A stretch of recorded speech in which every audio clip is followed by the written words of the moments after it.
Shalom. Giving all praise to the Most High, Yahweh Shem, Yahweh Shai, Bashem, Dash. Double honor to the apostles and elders of Great Millstone for teaching this truth that's gone all around the earth. Shalom to the hopefully elect out there. It's your brother Atazawan Bayat. I'm going to bring a short, quick lesson. This lesson is going to be based on this article that I have here that we'll go through briefly and get a few scriptures for. Okay. This article is from The Guardian, as you can see there, and it reads, "A lot of abuse for little pay, how U.S. farming profits from exploitation and brutality." And when you think about the farming in this country, okay, the farming industry of those that do the labor to pick the fruits and the vegetables and transport them and so on and so forth, how you get your food to the grocery stores. This article is dealing with the migrant, as they call them, workers that come in from Mexico, okay, to do the work. Now we know that most of these workers are Israelites, okay, the so-called Mexican, who are the tribe of Issachar, all right, who labor day and night doing this back-breaking work. And this article goes into how they've been treated. And we as Israelites all across the world, still must understand that we still under the curses, and we won't be delivered from the curses until Yahweh Shai comes back and the kingdom is set up. Okay, so we'll get into this article and then hit a few scriptures. We'll be done. All right, so this article starts out, it reads, "In June, a farmer worker from Mexico who requested to remain anonymous for fear of retaliation was transported through a trafficking network from Monterey to work on farms in Georgia." Yeah, they come all the way up from South America, from Mexico, and they work the farms in Florida, California, whichever way they go, whether they go west or whether they go south and then southeast, okay? But they do the work here and send the money back home, okay? Second paragraph starts out and it says, Salakia, they paid the traffickers 20,000 pesos, about $950, loaned from their mother, taking frequent trips back and forth to Monterey before being told it was safe to leave. Then they were finally transported across the border. Initially, the worker was told they would be working on a blueberry farm, but was sent to a corn farming operation instead. Salakia, hold on a second.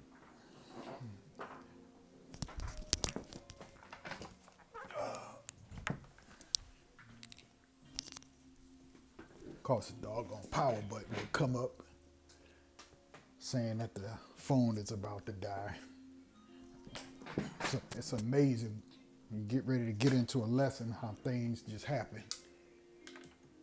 See if I can get this plugged up before it shuts down on me. Salakia.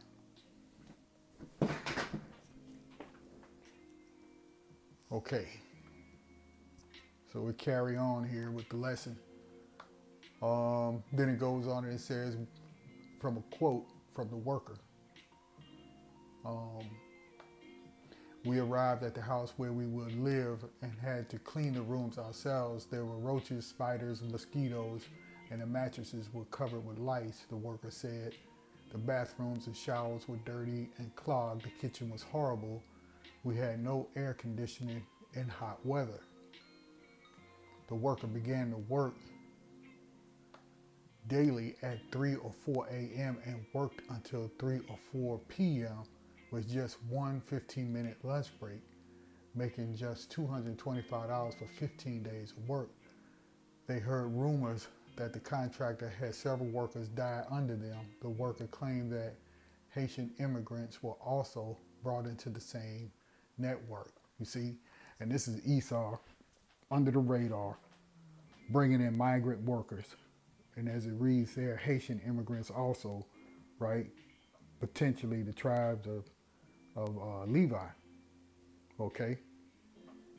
After 20 days at the corn farm, the worker was sent to a cucumber farm And see, they just loan them out to whatever farmer wants farm hands, you see. After 20 days at the corn farm, the worker was sent to a cucumber warehouse where they were paid anything for their work.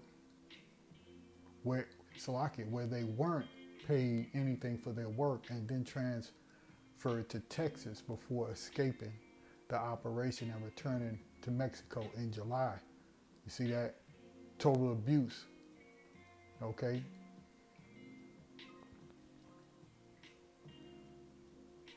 Then it goes on, it says there was a lot of abuse for little pay, the worker added. It was a total fraud. And that's Esau for you, a liar and a thief. Okay? The contractor, the worker, said he worked under J.C.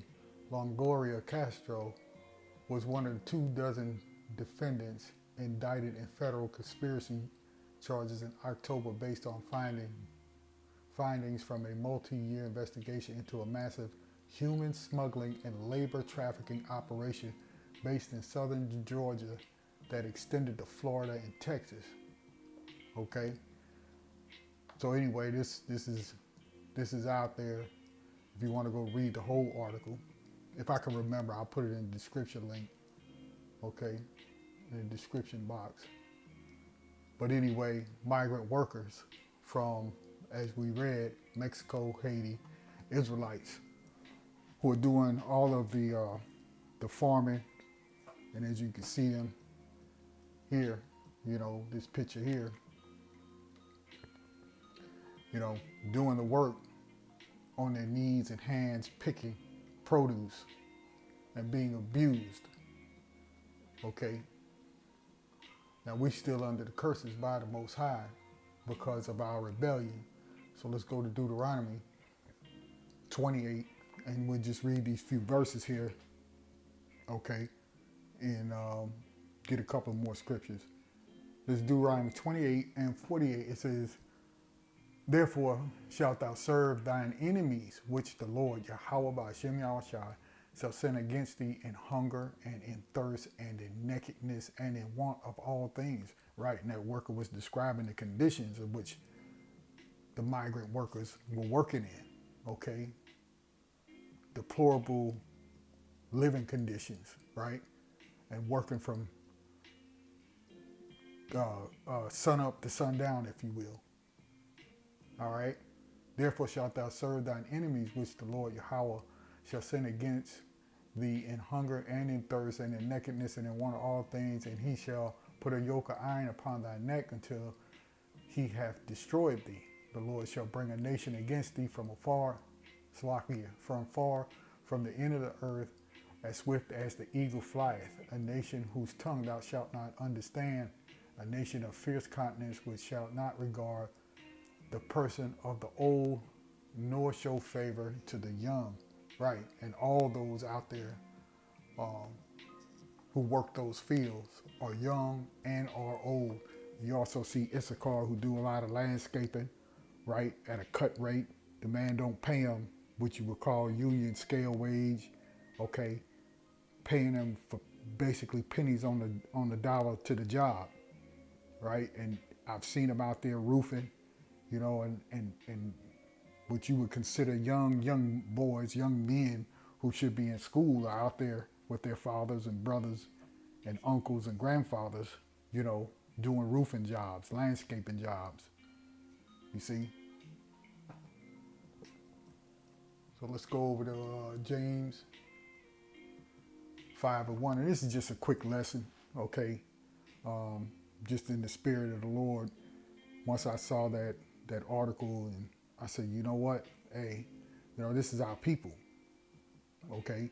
This is James 5:1, and it reads, go to now ye rich men, weep and howl for your miseries that shall come upon you. Yeah, they're going to pay their price, soon to come. Verse 2, your riches are corrupt and your garments are moth-eaten. Your gold and silver is cankered, and the rust of them shall be a witness against you, and shall eat your flesh as if it were fire. You have heaped treasures together for the last days. Right, and all these people who have all this money, all these riches and wealth, and so on and so forth. Those particularly when you go into certain industries, such as the contracting industry, for home building, for landscaping, or whatever have you, and they hire workers, and pay them less than what they would have to pay had they gone through, let's say, a union, okay? Because they would have to pay that union scale, all right? Verse 4, behold, the hire of the laborers who have reaped down your fields, and that's what these so-called, as they call them, migrants who are Israelites, are reaping down fields. You see, we've done it for years upon years upon years. Have we worked in this man's world? Okay, and that man being Esau. Behold, the hire of the laborer who have reaped down your fields, which is of you kept back by fraud. And isn't that what the young man said, or that worker? He said it was a fraud. You see? Crieth, and the cries of them which have reaped are entered into the ears of the Lord of Sabaoth. Salakia, sabaoth. Ye have lived in pleasure on the earth and been wanton.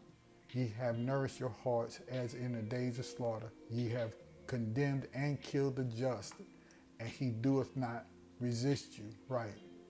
And those workers who are undoubtedly Israelites, okay, they have no recourse. They can't really fight against them, right? Other corporations may take up the cause for them, but if there's anything awarded, they don't get to see it. You see?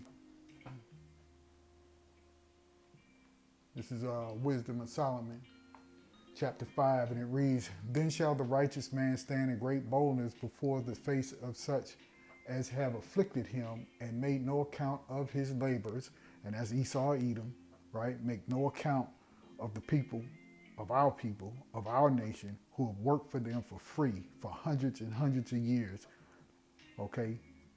And now, at this day and age in 2021, working for pennies on a dollar, right?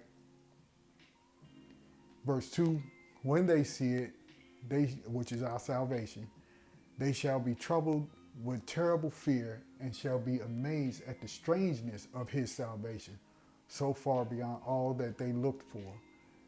And they repenting and groaning for anguish of spirit shall say within themselves, this was he whom we had sometimes in derision, and a proverb of reproach, yeah, calling you what? In this case, beaners, wetbacks, Mexicans, right? Calling them all kinds of names, and on a reproach. Esau sees us as a reproach. But in particular, these migrant workers, like it mentioned, it had Haitian workers, immigrants. Okay? Verse 4, we fools accounted his life madness, and his end to be without honor. How is he numbered among the children of the Most High, and his lot is among the saints? When we get delivered, and as you can see it now, the fear is falling upon their face now. And you just wait till Yahweh Shah gets here. Okay? Because then the game is over. Totally and completely. This is Ecclesiastes 5:18. Behold, that which I have seen, it is good and comely for one to eat and to drink and to enjoy the good of all his labor that he had taken under the sun all the days of his life, which the Most High giveth him, for it is his portion. Every man also to whom the Most High hath given riches and wealth, and hath given him power to eat thereof, and to take his portion, and to rejoice in his labor, that is the gift of the Most High. Right now, ours is stalled out, okay, to where we can enjoy any kind of, riches or eat and drink in peace and be happy and joyful. Very few of us got that, okay? You see? And we'll get that again as soon as this is all over, as soon as this nightmare of life is over. This is Revelation 22, starting at verse 1, and it reads, "And he showed me a pure river of water of life, clear as crystal, proceeding out of the throne of the Most High and of the Lamb, Yahweh Shai, in the midst of the street of it, and on either side of the river was there the tree of life, which bare 12 manner of fruits, and yielded her fruits every month, and the leaves of the tree were for the healing of the nations. And there shall be no more curse." Right? That's when we'll be out of this thing. The kingdom is set up. We'll finally be at peace and at rest. Okay? And nobody will be able to hurt us again. Verse 3 again, "And there shall be no more curse, but the throne of the Most High and of the Lamb shall be in it, and his servants shall serve him. And they shall see his face, and his name shall be in their foreheads. And there shall be no night there, and they need no candle, neither light of the sun, for the Lord power giveth them light, and they shall reign forever and ever." All right? So that's going to do it for the lesson. Lord willing, you get something out of it. And we just hold on to our faith and know that our deliverance is on the way. Because these devils are running scared now. You just wait till our big brother Yahweh Shai shows up. You just wait. Call on Yahweh Ba'Shem Yahweh Shai Ba'Shem Rakak Wadash. Double honor to the apostles and elders, a great millstone for teaching this truth that has gone all around the earth. Shalom to the hopeful elect out there, and I'll see you again real soon. Shalom.